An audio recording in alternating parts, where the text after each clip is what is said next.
Գյուրջան Կասկադ, հասանելի բնակարաններ 65 ամիս մարման ժամկետով։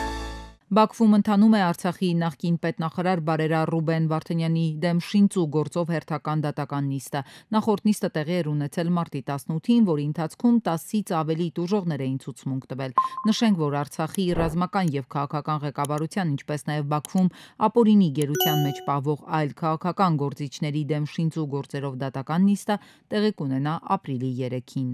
Բաքուն մերժել է հանձնաժողովների հանդիպում անցկացնելու ազգային ժողովի արտաքին հարաբերությունների հանձնաժողովի նախագահ Սարգիս Խանդանյանի առաջարկը։ Այն վերաբերում է կարծիքների փոխանակման համար հանձնաժողովների համատեղ հանդիպում անցկացնելուն։ Խանդանյանը գրել է, որ Բաքվի իր գործընկերը հեռու է գնացել իրեն անվանելով պոպուլիստ։ Եթե խաղաղության քարոզչությունը պոպուլիզմ է, ապա ես հպարտորեն կկրեմ այդ պիտակն այնքան, որքան անհրաժեշտ է, նշել է Խանդանյանը։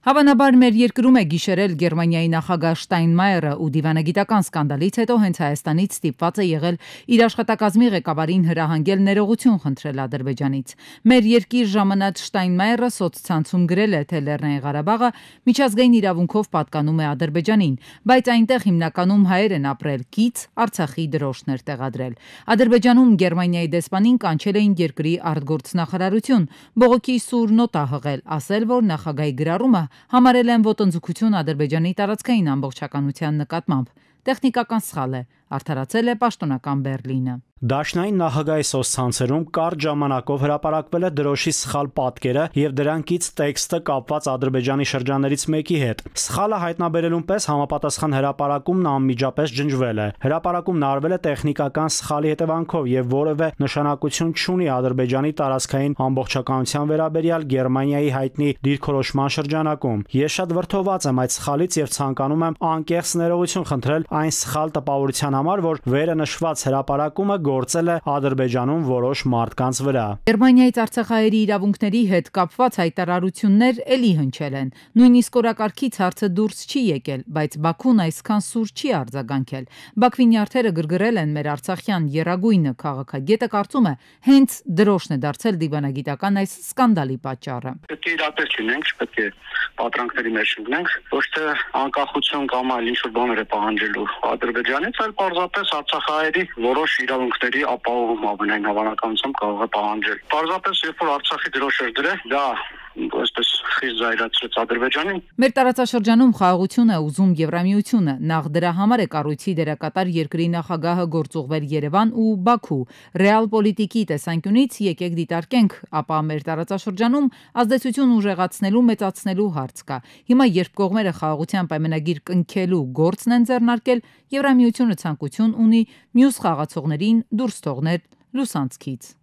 Նաև ռուսական գործ ունի թույլատման ասպեկտը կա։ Ռուսաստանը կոնֆլիկտներն օգտագործում է տարածաշրջաններում իր ներկայությունը ապահովելու, իր դիրքերը ամրապնդելու համար, իսկ Եվրամիությունը հակառակ դիրքորոշում ունի։ Ուզում է թույլատնել Ռուսաստանի դիրքերը Հարավային Կովկասում։ Բաղրամյան 26-ում խաղաղության կոչեր արած Շտայնմայերի հետ համատեղ հայտարարության ժամանակ Հայաստանի նախագահն ասաց. «Հավատարիմ ենք խաղաղության օրակարգին, լավատես ենք, սակայն լավատես պետք չէ լինել Բաքվի ագրեսիվ քաղաքականության հարցում։ Հենց մեր հյուրը Բաքու հասնի, նրան հաստատ կպատմեն ադրբեջանական հեքիաթները, թե հայերը կրակում են, հայերն են փակուղի տանում խաղաղության օրակարգը։ Արդյոք կհավատա», ներողություն խնդրած նախագահը։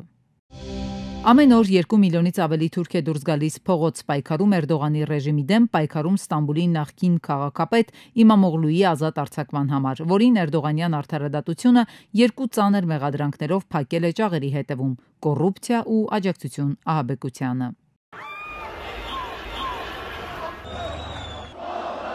Վերջին ժամանակների ամենակոշտ ցույցերն են Թուրքիայում, բայց ընդդիմությունը գործի է դնում պլան B-ն։ Փողոցային ակցիաները արդեն համակարգված կլինեն։ Ընդդիմությունը պլանավորում է դրանք շաբաթվա հատուկ օրերին կազմակերպել տարբեր քաղաքներում։ Սրան զուգահեռ ընդդիմությունը ձեռնարկել է ստորագրահավաք, պատրաստվում են խորհրդարանական ընտրություն անցկացնելու պահանջով 27 միլիոնից ավելի ստորագրություն հավաքել։ Օրինական գործիքակազմ չունեն, թուրքագետն ասում է, ապավինում են ժողովրդական բողոքի ալիքին։ 23 թվականի նախագահական ընտրություններում, երբ հաղթեց Էրդողանը, նա հավաքեց 52% ձայն եւ ստացավ 27 միլիոն 800 հազար ձայն։ Հիմա էլ իրանք հայտարարում են ընդդիմությունը 27 միլիոն 700 հազար, այսինքն մոտավորապես 51%։ Այո, ուզում են ճնշումով ժողովրդին։ Ընդդիմությունը կարծում է, որ եթե ժողովրդական մեծ ընդվզում լինի, հետո իրենց սցենարով նախագահական ընտրություններ, ապա կկարողանան վերջ դնել Էրդողանի նախագահությանը։ Առաջարկում են հենց Իմամօղլուի թեկնածությունը, բայց թուրքագետը համոզված չէ, որ այդքան հեշտ կլինի նրան հանել հատուկ բանտից ու ներգրավել նախընտրական քարոզարշավում։ Այստեղ էլ այլընտրանք կա, Անկարայի քաղաքապետն է, նորից նույն կուսակցությունից։ Հիմա որ ինքը կալանքի տակ է գտնվում, դա կապված է շատ խոշոր կոռուպցիոն գործարքների հետ, այդ մեղադրանքների հետ։ Եվ ուրեմն հույս ունեն, որ դատարանում հնարավոր չի լինի դա ապացուցել։ Կամ էլ հավանական է հույս ունեն, որ ճնշումը այնքան մեծ կլինի, որ իշխանությունները ստիպված բաց կթողնեն։ Իրական ճանապարհ ես չեմ տեսնում։ Իսկ այդ մեղադրանքները ահաբեկչության օժանդակության մասնակցության այսպես պահում են որպես այսպես ասած երկրորդ արդեն միջոց։ Թուրքիա առանց Էրդողանի սա դեռ միֆ է թվում։ Թուրքագետն ասում է, վերջին արժանահավատ հարցումներով Իմամօղլուն Էրդողանից շուրջ 10% ավելի 55% ձայն ունի։ Քաղաքական տրամաբանությունը հուշում է, որ եթե անգամ փողոց դուրս եկածների թիվը բազմապատկվի, Էրդողանը Իմամօղլուին ազատություն չի տա, դա կլինի նրա քաղաքական վախճանը։ Դիվանագիտության պատուհանը միշտ բաց է, բայց մենք ճնշման ու սպառնալիքների ներքո Ամերիկայի Միացյալ Նահանգների հետ ուղիղ բանակցությունների չենք գնա, ասել է Իրանի արտաքին գործերի նախարար Արաղչին։ Օրերս Իրանը մերժել է Ամերիկայի Միացյալ Նահանգների նախագահի միջուկային ծրագրի շուրջ բանակցելու առաջարկը, հայտարարելով, որ կբանակցի միայն երրորդ երկրների միջոցով։ Ի պատասխան Թրամփը սպառնացել է ռմբակոծել Իրանը։ Ռուսաստանում մոտարերկրացիները մեկ էլեկտրոնային վիզայով կկարողանան մնալ 30 օր, ներկայիս 16-ի փոխարեն։ Օրինագիծը հավանության է արժանացել Ռուսաստանի Դաշնության կառավարության կողմից։ Նաև առաջարկվում է այս վիզայի գործողության ժամկետը 60-ից դարձնել 120 օր։ Սա կօգնի օտարերկրյա զբոսաշրջիկներին ներգրավել դեպի Ռուսաստանի Դաշնություն, ասվում է նախագծում։ Ամերիկայի Միացյալ Նահանգների վարչակազմը վիզային սահմանափակումներ կմտցնի չինացի պաշտոնյաների դեմ Չինաստանի Տիբեթի ինքնավար շրջանի տարածք օտարերկրյա քաղաքացիների, այդ թվում դիվանագետների եւ լրագրողների մուտքի գործող սահմանափակումների պատճառով։ Այս մասին նշվել է ԱՄՆ պետքարտուղար Մարկո Ռուբիոյի հայտարարությունում։ Այսօր ես միջոցներ եմ ձեռնարկում լրացուցիչ վիզային սահմանափակումներ մտցնելու համար չինացի պաշտոնատար անձանց դեմ, որոնք ինչպես պարզվել է զգալի չափով ներգրաված են այն քաղաքականության մշակման կամ իրագործման մեջ, որը կապված է Տիբեթի շրջան օտարերկրացիների մուտքի իրավունքի հետ, ասված է փաստաթղթում։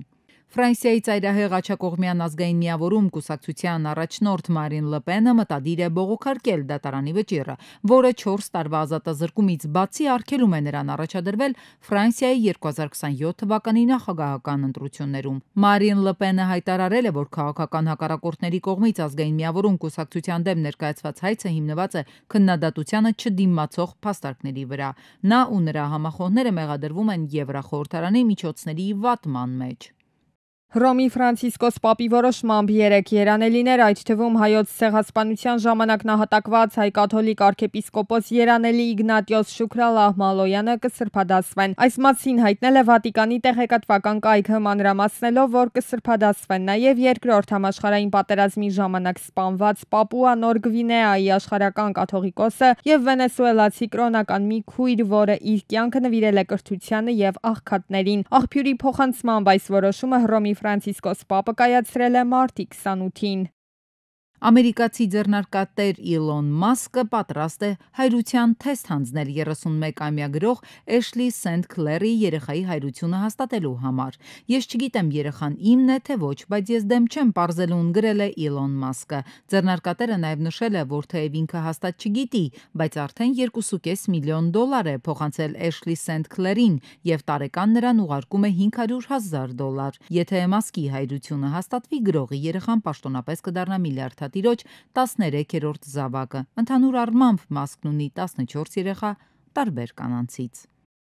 Չինաստանի քաղաքացիական ավիացիայի վարչությունն առաջին արտոնագրերն է տվել ուղևորատար թռչող տաքսիներին։ Սա վերջին փաստաթուղթն էր, որն անհրաժեշտ էր թռչող տաքսիների գործարկման համար։ Սակայն թե երբ այդ փոխադրամիջոցները պաշտոնապես կգործարկվեն, Չինաստանում հայտնի չէ։ Պեկինը վերջին ամիսներին մի շարք քայլեր է ձեռնարկել արագացնելու ցածր բարձրության վրա գտնվող տնտեսության զարգացումը, որը ներառում է տեխնոլոգիաներ առաքման անօդաչու թռչող սարքերից մինչև թռչող մեքենաներ։ Բիշքեկում աղջիկն ընթացքի ժամանակ դուրս է ընկել ատրակցիոնից, նրա երկու ամրագոտին էլ միանգամից պոկվել են։ Տուժածը հայտնվել է վերակենդանացման բաժանմունքում, բժիշկները պայքարում են աղջկա կյանքի համար։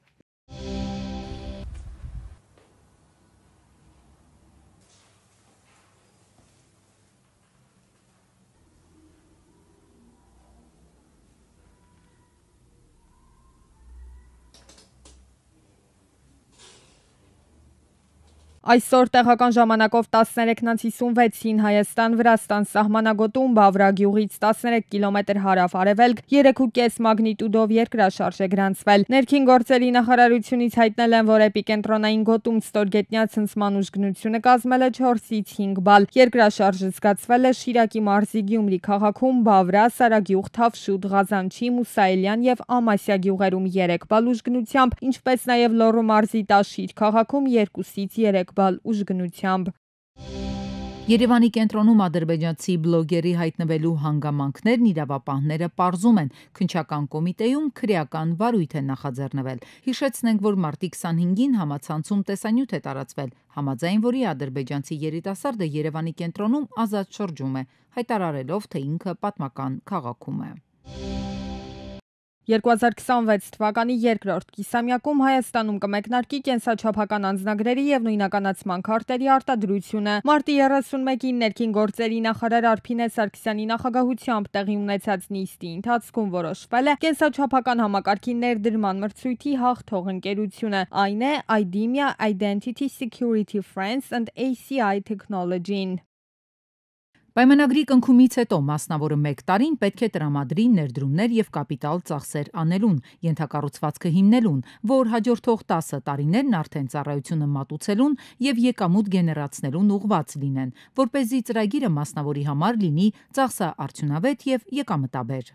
Ոլորտի առաջադեմ տեխնոլոգիաներով հավաքագրվող կենսաչափական տվյալների շնորհիվ հնարավոր կլինի ստանալ միջազգային ամենաբարձր ստանդարտներով անձը հաստատող փաստաթուղթ։ Անձնագրի բոլոր էջերի վրա լինելու են անվտանգային տարբեր բաղադրիչներ։ Պետությունը խնդիր է դրել ապահովել ծառայությունների հարմարավետ մատուցումը, սահմանին անձի իրավական ինքնության հավաստումը, հերթերի կրճատումն ու հնարավոր կասկածելի իրավիճակների բացառումը։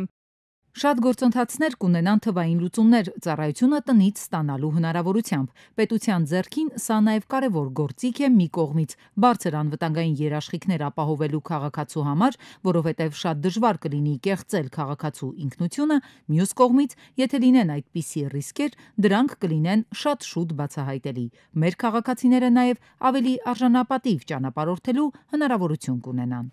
Ավելի քան 10 տարի Հայաստանում անձնագրեր եւ ID քարտեր է մատակարարել լեհական ընկերությունը, որի հետ պայմանագիրն ավարտվել է 2017 թվականի հունվարի 1-ին։ Դրանից հետո նոր մատակարար պաշտոնապես չի նշանակվել։ Հին նմուշի անձնագրերի տրամադրումը երկարաձգվել է մի քանի անգամ։ Կենսաչափական փաստաթղթերի թողարկման նոր ենթակառուցվածքը, այդ թվում շենքային պայմանների ստանդարտացումը, գրասենյակների հիմնումը, սերվերային տնտեսությունը, տպագրական սարքավորումները, ծրագրային լուծումներն ու տեխնիկական վերազինումը հաղթող հայտատուի կողմից կիրականացվի առաջիկա 1 տարվա ընթացքում։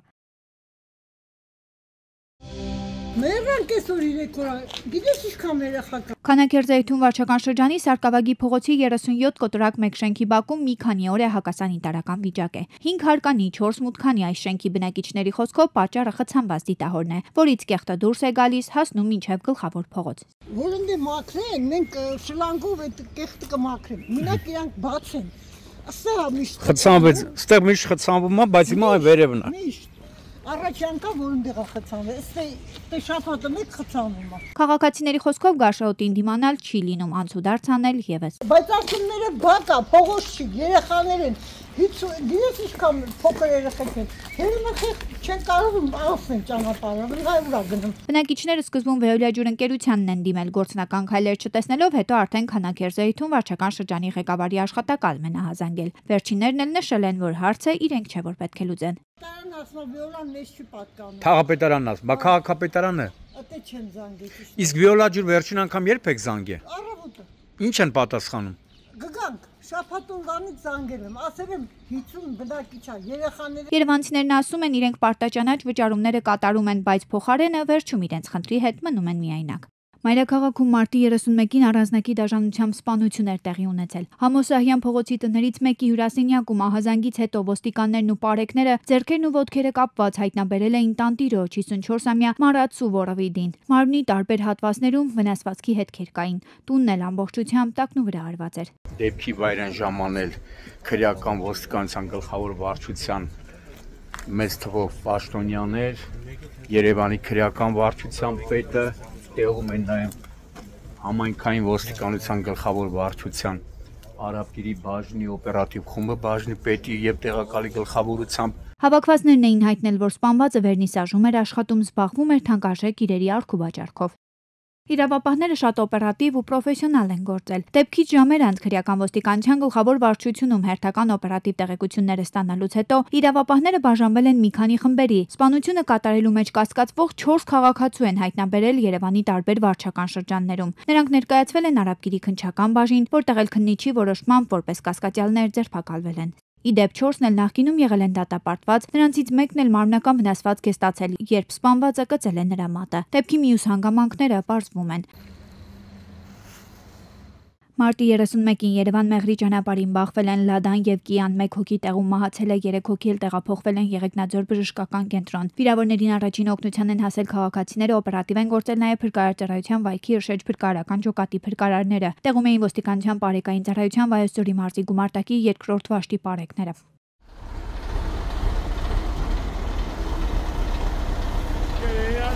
Օպերատիվ են գործել շտաբօգնության բժիշկները, վայքի Հրշեջ փրկարարական ջոկատի փրկարարներն ու բարեկային ծառայության Վայոց ձորի մարզի գումարտակի պարեկները։ Քաղաքացիները նշում էին նաև, որ վիրավորներից 2-ին հիվանդանոց են ուղեկցել փրկարարներն ու պարեկները։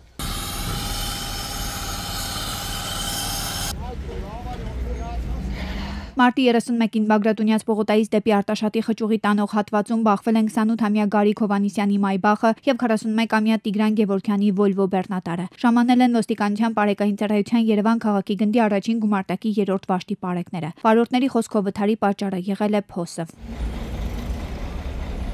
Ըստ նախնական տեղեկությունների բարեբախտաբար ուժացներ չկան։ Մարտի 31-ին արտակարգ դեպք է տեղի ունեցել Երևանում Սեբաստիա փողոցի թիվ 150 հասցեի հարևանությամբ երկաթե էլեկտրասյունը կոտրվել ու մասամբ հայտնվել է երթևեկելի գոտում։ Բարեբախտաբար էլեկտրասյունը չի ընկել այդ պահին անցնող թիվ 15 երթուղին սպասարկող տրոլեյբուսի վրա։ Էլեկտրալարերն են պահել։ Օպերատիվ են գործել Երևանի թիվ 1 Հրշեջ փրկարարական ջոկատի փրկարարները, ոստիկանության բարեկային ծառայության Երևան քաղաքի գնդի առաջին գումարտակի 3-րդ վաշտի պարեկները։ Իդեպ այդ վայրում 2 մեքենա էր բախվել։ Պարեկները կարգավորել են երթևեկությունը մինչև օպերատիվորեն ժամանած երկհաղ աշխատակիցները աշխատանքներ են կատարել, որից հետո ճանապարհը բացել են։ Հենց հիմա տեսնում եք էլեկտրական լարերն են, որ պահել են, որ սյունը չի ընկել տրոլեյբուսի վրա։